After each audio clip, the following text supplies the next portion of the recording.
Hello and welcome back to Suspended Animation. I'm your host, Dennis Bithoulkas, and it's time for a brand new series, The Nevers, Season 1, Episode 1. It's actually the pilot episode, but it's called Touched.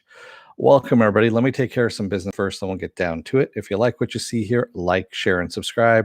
If you're still on the fence about subscribing, take a look at the video that pops up at the very end here. Basically, what YouTube does, takes the algorithm of all the stuff you've been watching, tries to match it as best as possible to one of the videos, my vast video library, and pops it up there just for you.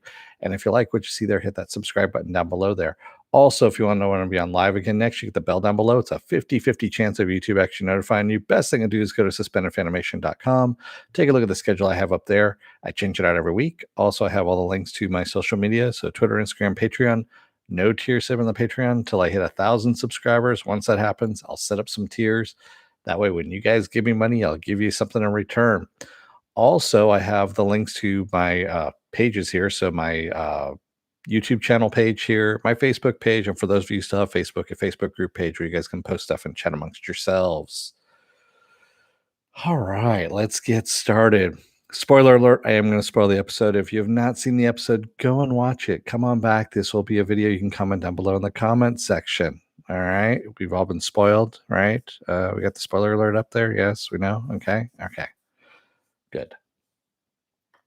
So one thing I was kind of surprised about this whole thing. So Joss Whedon created this, and with everything that's been going on with Joss Whedon, he had stepped down at one point during production of this. I think it was near the end of production. It was probably he had already done everything, I think, at this point. So he created it and he directed the first episode.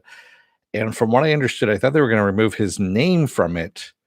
I don't know, but they didn't. They left his name in. So that was the one thing I was kind of surprised about.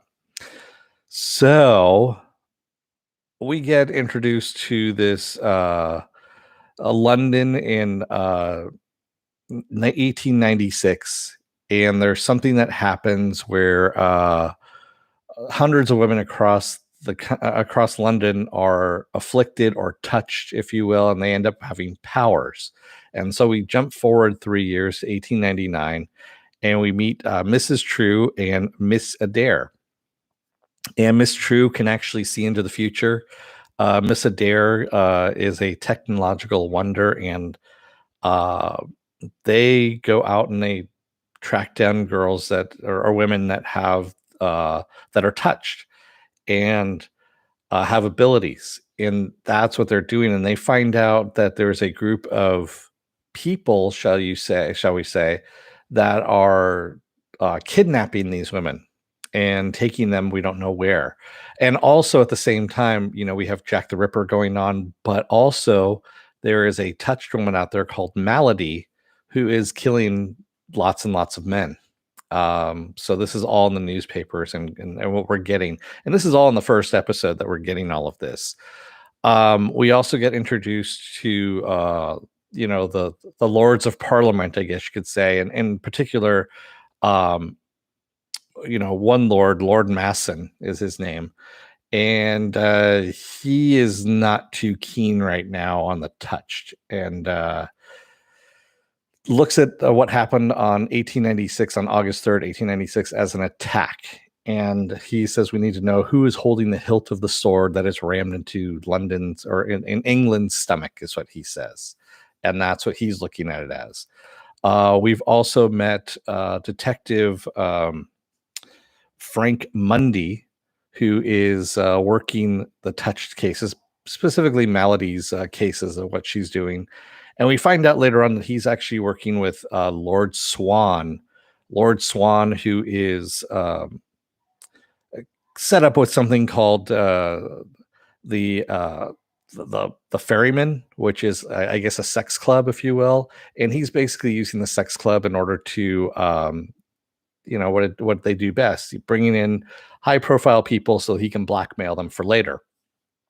And it looks like Mundy might be bringing in women, these kidnapped women, and I'm having a feeling that Swan and the kidnapped women are kind of tied together, and Mundy's tied into this as well. And that's what's going on, is they're bringing the touch to these ferryman parties for sex slaves, essentially, is what's going on. That's what I'm thinking at the moment, but I could be wrong. We don't know for sure. We also meet someone called the Beggar King, played by Nick Frost, and the Beggar King is just that. He is the man who controls all the beggars in London and is the eyes and ears of London. And it's somebody Mrs. True is actually relying on for information on, women that are afflicted and that are touched, so she can find them before the kidnappers do. And he might be selling information to both parties, which she does not want to have happen. She wants him to be exclusive. And he says, she asks, actually asks, God, my tongue is just tied. She asks him what to name his price. And he says the crown jewels.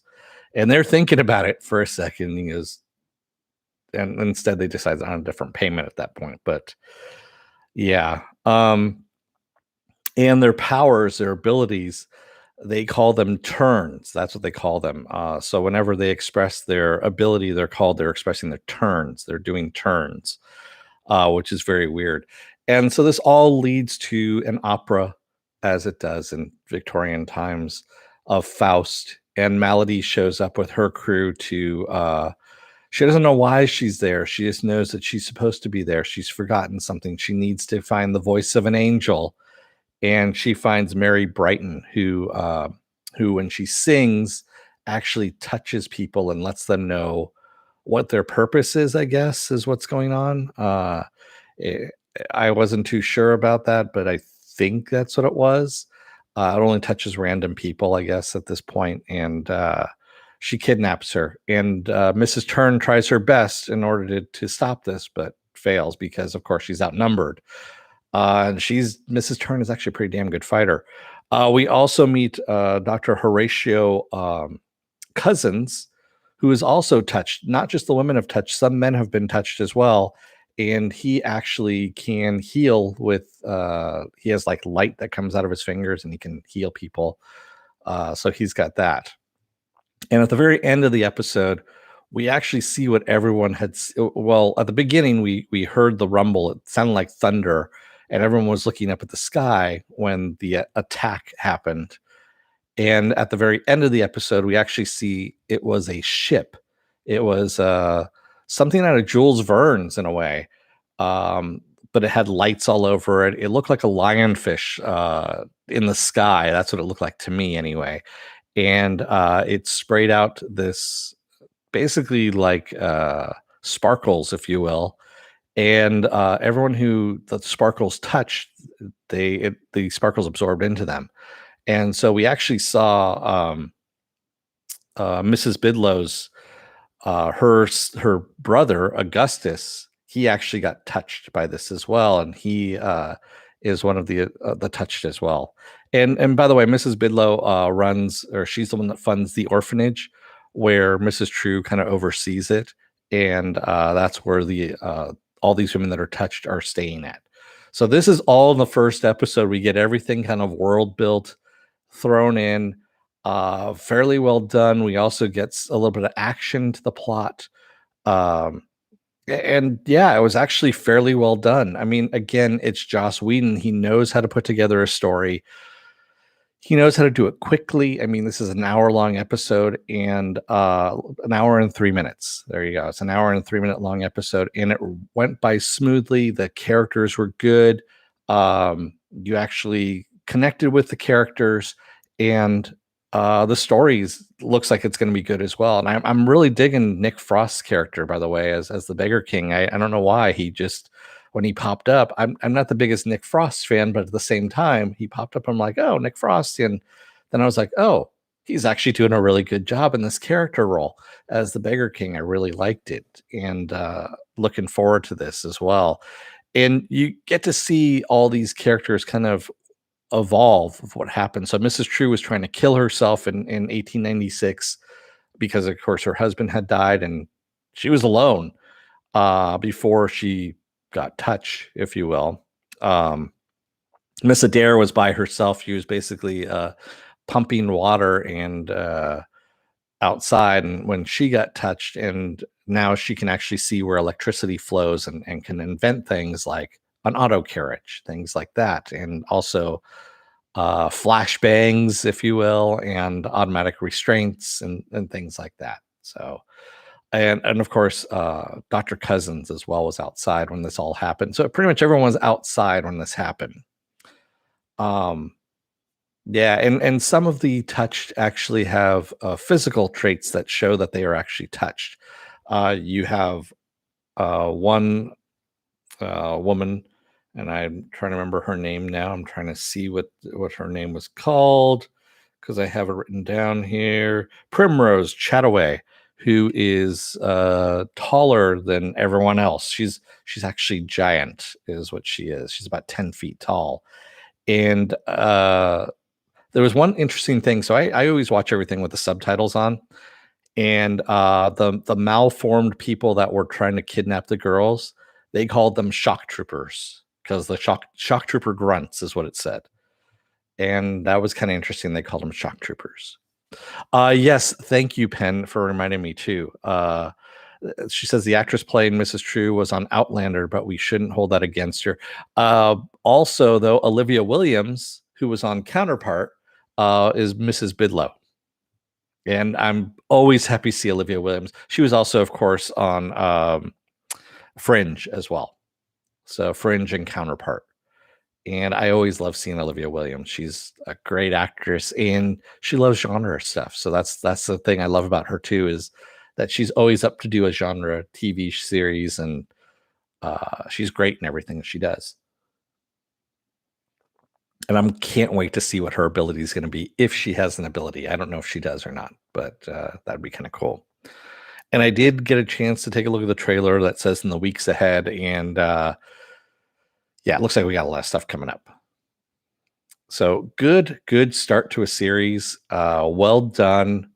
And I'm just wondering if the main thing that's bothering me right now is the whole Joss Whedon thing that's going on outside of this. If this is going to affect a good story, is what's going to happen. Because sometimes it does happen where, yeah, you have a good story, but because of all the drama that's happening outside, in the real world, um, it takes down a series or something like that because, you know, someone acts like an asshat, or inappropriately, or criminally inappropriately. So, yeah, and I'm hoping that's not going to be the case here, or they can just hand it off to somebody who will be able to run with it at this point. So, yeah, you liked it too, Penn? Yeah. And sorry, I was a little bit late. I was trying to come up with thumbnails and get everything, ready and going. And I wanted to get here by 7:15, but it just wasn't happening. So yeah.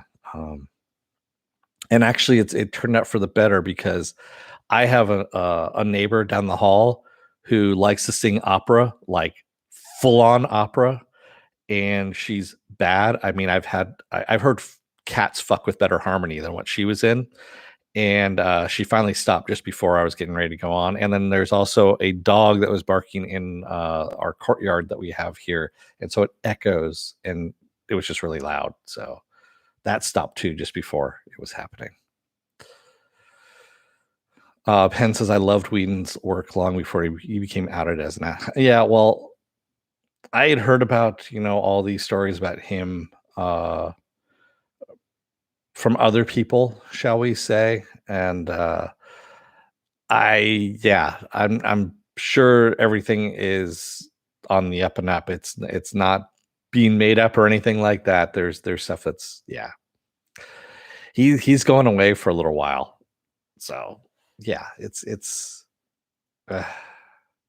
anyway. Neither here nor there. We're here to talk about the series. So, good start to the series, like I said. Can't wait to see what happens next week. Speaking of, what do I have coming up? Coming up next here, Monday I'll be off. Tuesday will be another episode of Is It Worth My Time? And this time around, it's the HBO Max series Made for Love. Wednesday and Thursday I'll be off. Friday will be The Falcon and the Winter Soldier. That's the penultimate episode, actually. the penultimate episode of the Falcon and Winter Soldier. Is that right?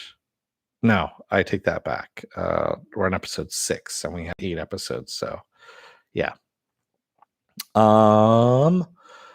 Saturday will be Saturday Morning Blast Off, where I take the genre news of the weekend and any genre stuff you guys want to talk about, and we talk about it. Sunday will be the double header again, where I do Invincible and the Nevers, and that's when we come back around full circle again. So, yeah, good stuff coming up. There's more stuff that's coming up. I'll be putting stuff up on the schedule on suspendedfanimation.com if you're looking at the schedule there. What else do I have? That's pretty much it. I'm gonna let you guys go for the night. This is gonna be an early one. I know some of it's later for some of you elsewhere. So I thought the Falcon and Winter Soldiers. Oh, that's right. It's only 6 episodes. I take that back. You're right, Penn. You're right. It's only 6 episodes, and we were on episode 4. I'm losing track now of what things are. So yes, that is a penultimate episode. You're right. I was right. Okay. My brain is just not firing right now. It's too many things. I can't do 2 in a day anymore. Getting old, that kind of stuff. I did like the joke that when Malady is running through the backstage of the opera, and Swan had been screwing the woman back there, and Malady is Mrs. True runs past, and she stops and she looks at Swan, and then she looks down and she kind of like doesn't an eye roll, and then she keeps running, and then the girl that Swan is with goes, "And you're still hard?"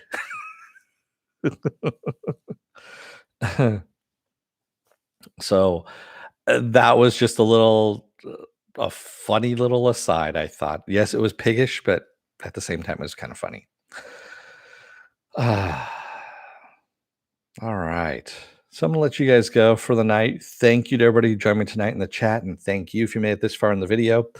Like I said, take a look at suspendedfanimation.com for all the scheduling and all my links to my social media and all the page links and all that.